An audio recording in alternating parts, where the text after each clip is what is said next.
From American Falls to Malad, we've got the biggest stories in District 5 covered. This is the Southeast Idaho Prepcast with Jordan Kay.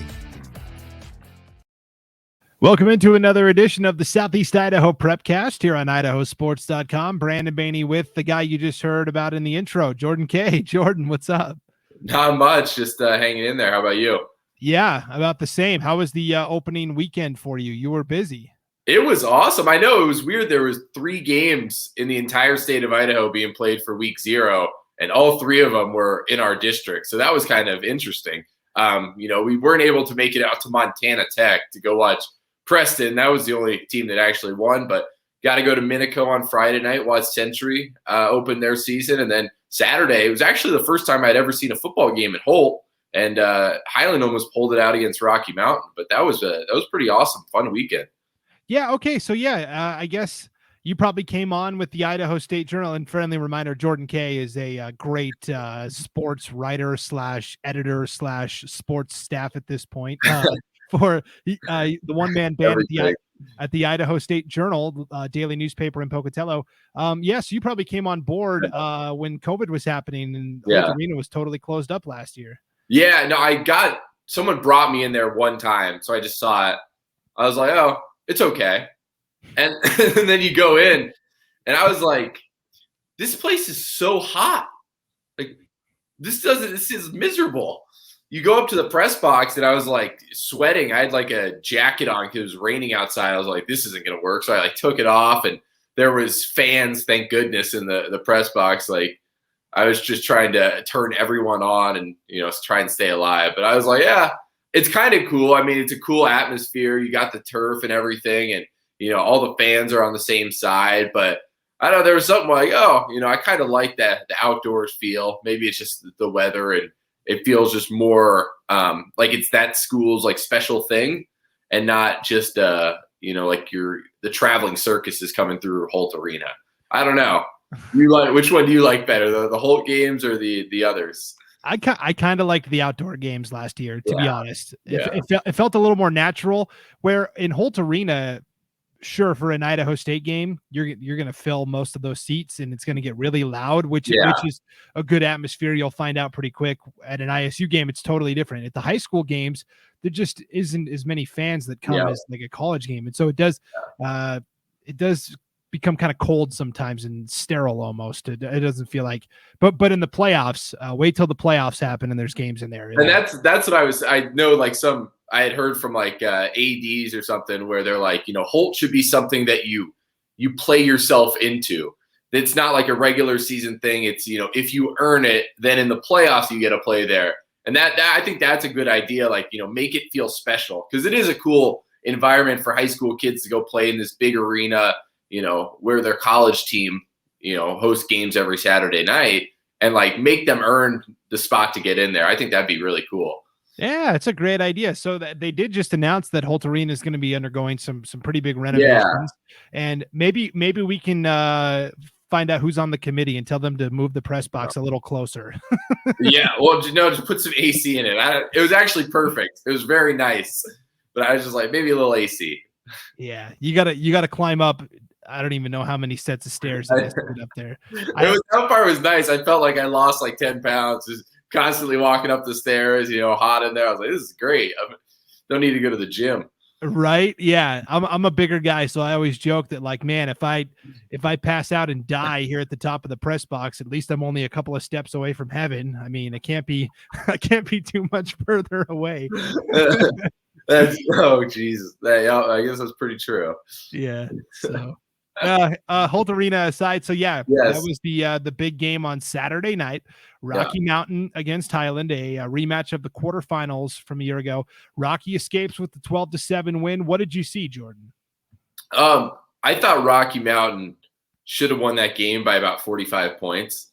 I thought they were the better team almost all night, but their running game was just fantastic. I know they've got a new offensive coordinator. He did an incredible job at getting his playmakers into space, whether it be, kind of getting your running backs just out in the flats, you're letting Highland have to make a open field tackle, getting guys one-on-one. I mean, I thought it was just a really good game plan by Rocky Mountain. Problem was They just couldn't keep the ball in their hands. Highland forced 4 fumbles, and that's a credit to the Rams defense. A lot of those fumbles, you go back and watch, it's kind of frustrating because you can't tell who forced the fumble, and that's kind of a good thing. Is when there's Highland was just sending swarms at every Rocky Mountain ball carrier, and I mean you got the first guy going in trying to just make the tackle, and the second guy comes in and all they're doing is trying to force the ball out, and it just works so many times. And when they seem under defensive coordinator like Nick Sorrell, they preach this all the time. They practice it. It's one of their key points, and it just really paid off every time that it seemed like Rocky Mountain was about to blow the game open. Highland forces a fumble. They had one where Highland missed a 45-yard field goal. 2 plays later, forced fumble. A couple minutes later, Highland botches a punt. Like they mishandle it. Ends up being on the 8-yard line. So Rocky Mountain was right away from turning the game into 2 scores to 3 scores. Oh, next play, fumble forced. And it's just like that was the whole theme of the game. And realistically, Highland probably shouldn't have been in it. Defense kept him in it, and then right to the end, they score with about 10 minutes left in the fourth quarter. Jack Whitmer, who I thought was really good all night, the senior. He struggled a little bit last year. Hits Raymond Borrello over the middle for the touchdown. Of course, the Highland defense forces another fumble. They got 5 minutes to march down the field. I think they had, 69 yards to go. They make it to the 6-yard line, and then first and goal with about a minute left, and they just can't. They can't do it. A incomplete pass, then a sack, then the clock's winding down, and they can't get the play off. And it was just, it was so close. But you look back on the game and you kind of give Highland credit for even making that close, and Rocky Mountain credit for hanging in there and getting the win. So that's a tough season opener for Highland. If these two teams met again in the playoffs, which definitely could happen, do you see it playing out differently? Do you think Highland by that point will be a little more seasoned, or how good is Rocky, I guess? I think Rocky's good, but what I think this game showed more than anything is that the top tier in 5A are toss-ups.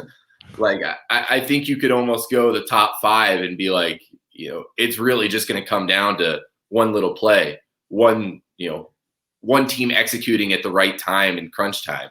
I don't think this game showed Rocky is head and shoulders above, where Highland is, or that Highland, needs a complete makeover to, get in state title contention. It showed to me this is going to be a really close title race. And, I guess we haven't seen Rigby. That's kind of the outlier, and we'll see them play Highland with, Tiger Adolfo and, just how good they were last season. So that's where I guess I'm leaving something out. But yeah, I think right at the top of 5A, if this game showed anything, it's pretty tight. Yeah, Rigby has a really interesting season opener this weekend. They're traveling to Utah to play Skyview High School, which is the defending 4A champs down in Utah. And they had like 5 guys go D1. They've got a corner that's playing at Utah State now who was pretty awesome. So that'll be a good opening test for them. Yeah. So yeah, you mentioned the Highland game was just one of 3 that all 3 involved District 5 teams, which to me says they care about the fans. They knew we were starving for football, and District 5 said, "Hey, we're gonna supply you as much as we can." But here's my problem with that is if you're gonna make a team play a week 0 game, they should be allowed to begin practice a week earlier. Is my thing, which I think would be fair, and they didn't let them do that this year. So Highland only had, I think Highland and Century had 2 weeks of practice to prepare for a week 0 game. And normally teams have 3 weeks of practice to prepare for a week 1 game. So, it's kind of a good thing. You want to get the litmus test early, but it's kind of a negative. It's like, we could have used that week for, practice and not had to, get injured in the game or whatever. So it's a weird dynamic, those week 0s. Yeah, for sure. So let's talk about the other contest you were at in person Friday night in Rupert at Minico High School. Century taking on the team that was picked to win the Great Basin Conference by the preseason coaches poll.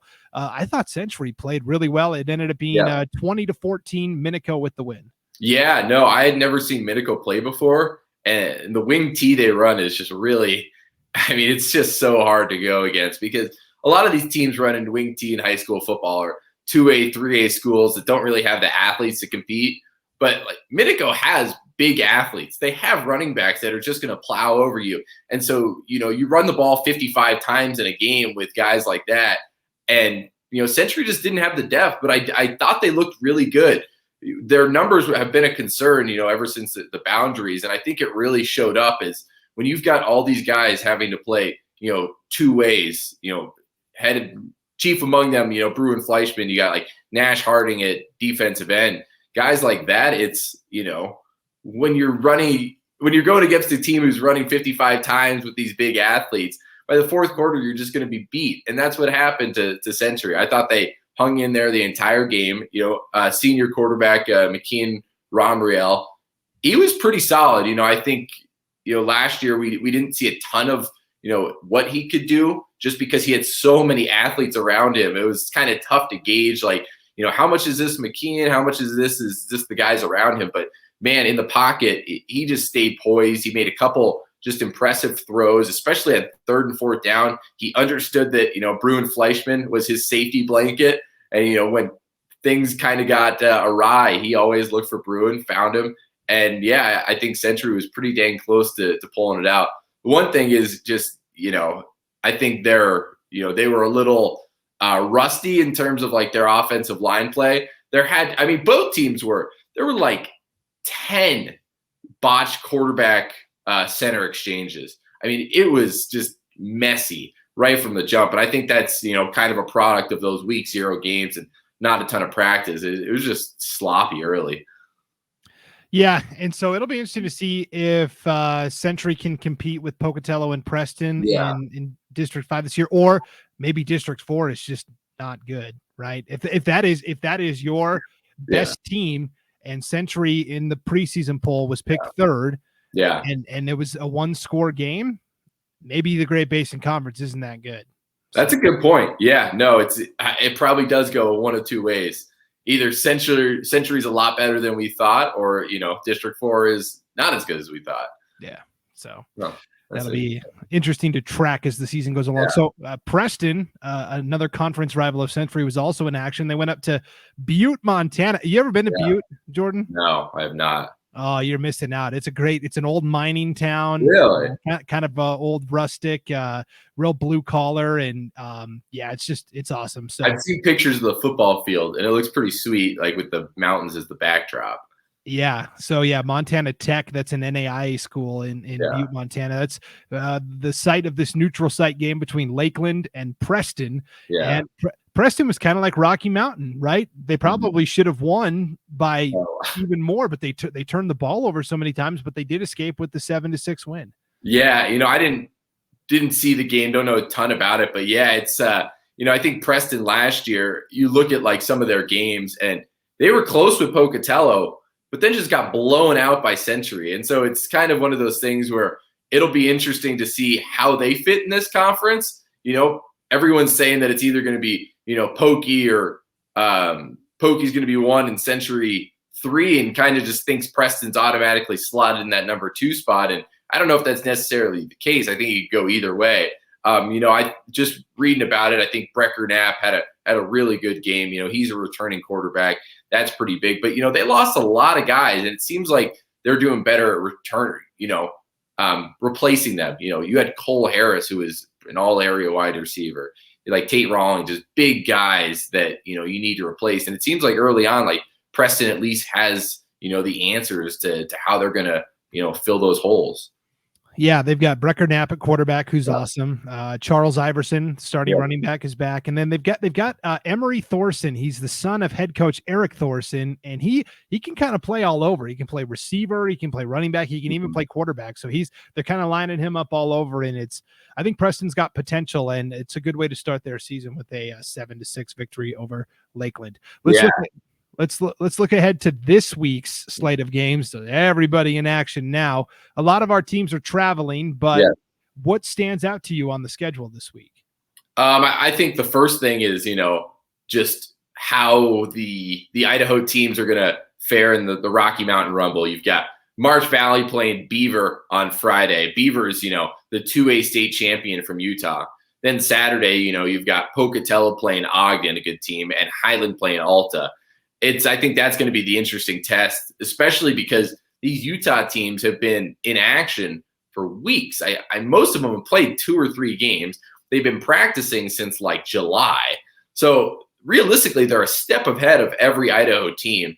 And, if we're going by that logic, they should win. But it'll be interesting to see, if the Idaho talent can, overmatch that, or, how those games will play out. I think the other thing, I think we're both going to be at the American Falls Aberdeen game. Everyone, going to Aberdeen practices, they're pretty high on, where they stand this season. If Jeff Duffin, their coach, is like, if we can keep everyone healthy, it's going to be a pretty good season. Is a good season beating Westside? Maybe that's not, realistic, but a good season could be getting into the playoffs, getting to the semifinals, finals, just making a run. So I think that's going to be fun to watch that game.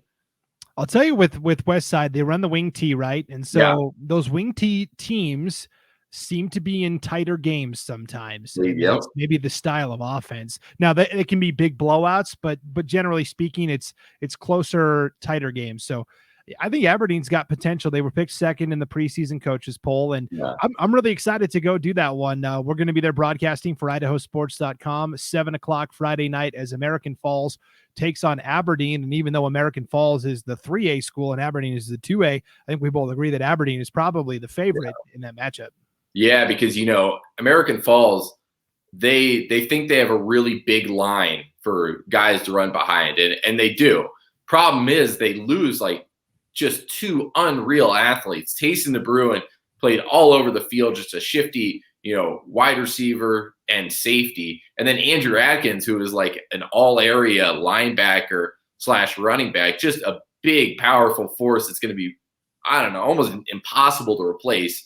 They're going to kind of have to do a, running back by committee and figure that out. But, you got 3rd-year quarterback Patty Harwood under center, and, they run a pretty intricate wing tee. So that's at least a nice addition to have, is bringing back a 3rd-year starter. But Aberdeen, they just have a lot of talent. Brody Beck is just a monster. He's an all-area linebacker, and right now they're putting him at quarterback, and that's going to be a quarterback spot where he runs the ball a lot. They've also got, a couple other running backs I think they trust, but, there's another guy, Cale Adamson. Dude's 6'2", 6'3", 200 pounds, runs a 4.5 40. Just a monster. So he's going to be a tight end, kind of sealing the edges, able to catch passes, even running the ball a little bit. And then he's up front on defense in the trenches. So I think Aberdeen, for a 2A school, has some athletes and size that you just don't see very often. Yeah, and of course, the other interesting part is that Corey Hollingsworth, the coach for American Falls, used to coach at Aberdeen. So yeah, that always adds a wrinkle as well. I'll tell you, as I'm looking at the schedule, a game that I'm kind of interested in is Malad taking on Lyman High School in Wyoming. Lyman is the defending 3A state champs from Wyoming a year ago. And Malad is a team that's got a new coach with Lucas Thorne. And for the most part, new system and new players. And so, but for some reason, I want to see this Malad team and how they do against a really tough opponent. No, definitely. Because I think they had a pretty good season last year. I think they had, was it Tug Cap at quarterback, I believe? They went to the playoffs. I know that. Yeah. We know that. Yeah. So, that's going to be an interesting thing because like you were saying last year, a lot of those like northern teams, didn't play a season or didn't do much. And so the 2A playoffs ended up being 11 teams, and all 5 from District 5 made it. And so this year you're looking at it, there's more teams and the same spots. It's not likely that, all these 2A teams from District 5 are going to make it again. So it's who are the ones that are going to fall off? Is it going to be Soda Springs? Is it going to be Bear Lake? Is it going to be Malad? And I think that's kind of going to be the fun thing is like, early on, who is the favorites that are going to, keep their spot, and a win against Lyman, a good team from Wyoming, probably, helps Malad's case going forward for the rest of the year. Yeah, of course. Also at the 2A level, you've got a rematch of last year's state championship. Westside hosting Firth. Yeah. That should be, a lot of people up north in District 6 seem to think that Firth isn't maybe the best team up there. North Fremont is, and they got lucky and won that 7-6 playoff game in the snowstorm last year. But Firth is the defending, state runner-up from a year ago, and this would be a good opportunity for Westside, a tough opponent right out of the gate. I mean, it was a state runner-up that lost by like 40 points in the championship game. It was kind of, it was a real gap between, the talent level of Firth and the talent level of Westside. So even though it's a repeat of a state championship game, I mean, it's basically just a repeat of a blowout. So I don't expect a whole lot to change. Westside, it's unreal. There are juggernauts year after year. And somehow this season, they're returning like almost everyone. Obviously, Taze Stagelmeyer, their stud linebacker, who was our like all area player of the year, he's gone, but he was injured for most of the season, and teams were doubled him, and he didn't have exactly the stats that I think he had in his junior year. Other than that, I mean, you got Bryler Shirtlip, Blaze Brown, Cage Brokens. I mean, it's just going to be crazy. There's favorites to repeat, and then there's teams like Westside who, if they don't, it would just be like something happened. And that is a lot of pressure though for these seniors when you go in with that much expectation. That's not always the easiest thing to deal with. So it'll be kind of fun to see, with the target on their back for another year, how they adjust. Yeah, for sure. If those linemen can come together at Westside, they'll be a juggernaut again. Yeah. The last game I wanted to talk about, and then we'll just kind of run through the rest of the week 1 schedule in District 5. I think a pretty good matchup in the 3A ranks. Snake River is going to host Kimberlee. Snake River is a team that if you just looked at their record last year, it would be deceiving because they were in a lot of games. They've got a good coach in Jeb Harrison, and Kimberlee, of course, is one of the 3A state title favorites this year. So and Snake River opened their season against Kimberlee last year, and I mean, it was a really close game. I think they lost by 4 points. The thing that's interesting with Snake River is this will be Jeb Harrison's 6th year there. He's only won 1 season opener. I don't know if that's a product of just scheduling really tough games, or maybe these teams, it takes a little bit for them to get going. But last year, that Snake River team, which is why I don't, really care a ton about this one. Last year, Snake River team went 0-4 to start the season, turned around their year when conference play hit, ends up winning the district and making the playoffs. And you look at these early season games, and it's like, basically, they're just using them as a tune-up for conference play. And so, can Snake River beat Kimberlee? Yeah, it's going to be a pretty dang close game, especially with the senior quarterback in Cole Gilbert under center. You'd like to think that, the Panthers have a pretty good shot of, at least keeping it close, if not, taking it. But, how much does it matter in the long run? I don't know, especially in these 3-team districts. It's like, as long as you're peaking around conference time, that's what's important. Well, it'll help in terms of the Max Preps ratings if they play a good team like Kimberlee. The Max Preps ratings, that's just affecting the state bracket or the district bracket too? No, just state, but in terms of trying to get set up in a good position in the bracket. Gotcha. Or maybe even an at-large bid if something were to happen. That district last year was crazy. American Falls beat Marsh Valley. They all kind of just beat up on each other. And well, I think this is right. I think they all finished the season at 3-6. Yeah. And 2 of them made the playoffs, which is just crazy. I don't know if that'll happen. Yeah, I guess I forget about the Max Preps thing. The way I'm looking at it is like, you win your district, you're in the playoffs. And I think that's kind of how a lot of these teams look at it too. But you're right. I mean, I guess you don't necessarily have to win your district. You can kind of, get in through other avenues. Yeah, for sure. And yes, so Snake River had to play Kimberlee in the first round of the playoffs last year and led late in that game, and Kimberlee scored the game-winning touchdown with like a minute to go. And so I'm sure Snake River will be plenty motivated there. Yes. Looking quickly at the rest of the week 1 schedule, you've got Preston hosting Shelley. Mm-hmm. That should be, Shelley's an up-and-coming team, but I think Preston probably should be okay there. Yes. You've got, and then in our 1A schools, Rockland is hosting Camas County. You've got North Gem traveling to Grace, should be a pretty good one. And then the 2As, we talked about West Side, but also Soda Springs is traveling to Ryrie, and then Bear Lake is hosting Wyoming opponent Big Piney. Do you know what the mascot for Big Piney is? Please tell me it's a Christmas tree. No. Well, I guess not the mascot, but the team name there. No, what is it? They're the Big Piney Punchers. Wow. Now I gotta go look this up. Yeah, go do a Google. Let's do a Google search real quick here. See what we can find for a logo for the Big Piney Punchers. The best one I had ever heard is in Arizona. There's Scottsdale Community College, and they're the Fighting Artichokes.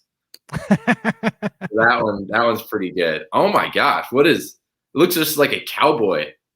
He kind of looks like Yosemite Sam's Italian brother or something, maybe. It's like, if Yosemite Sam like opened a pizza shop. Yeah, that's what this guy is. Huh, that's interesting. So, yeah, what's the other one? I think Century was playing Ridgeview, but Ridgeview canceled or something happened with them, so they're not playing anymore. And I don't think Century has yet to reschedule, and I'm not sure if they'll be able to. It'll be tough. Yeah, I don't think they're going to be able to find a game this late. Yeah, Ridgeview canceled that game like earlier this week, so not sure what's going on there. Obviously, Boise's kind of a hot mess with COVID, and each school district is doing their own thing, and so but regardless, a great lineup of football games. Sure. What should we keep an eye out for on the Idaho State Journal in the paper and also online? You're going to be at the Aberdeen game Friday night, and then the Aberdeen game, be at the Pocatello game, be at the Highland game. Starting to get some Idaho State football, previews, features coming out.